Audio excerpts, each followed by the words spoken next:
Today I'm reviewing the Wave case for the iPhone 17 Pro Max. So what's special about these Wave cases?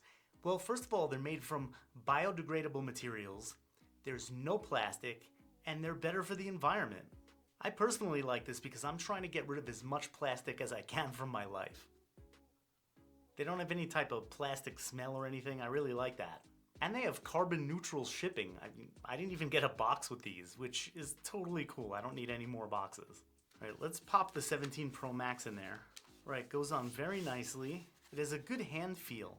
It still feels relatively thin for a Pro Max. It's smooth, but also feels grippy, like I don't feel like I'm gonna drop this. I really like the way the buttons press. It has a cutout for the camera control button, which I like, because I could just press the actual button itself. There's nice protection around the glass. I think it's about 2 millimeters. Same thing with the camera lenses, really good protection. The style is pretty plain and minimalistic. There's not much that's unique about it other than the little Wave logo on the bottom. The cutouts on the bottom look perfect. They're not blocking any ports or microphones or speakers. All right, let's do the MagSafe test. Nice and sticky. Drop test. Oh, I hit my garbage can. Still good. So there it is. This is a very well made case, minimalistic looking, nice hand feel, nice protection, and great for the environment. You can find the link in the description, and thanks so much for watching.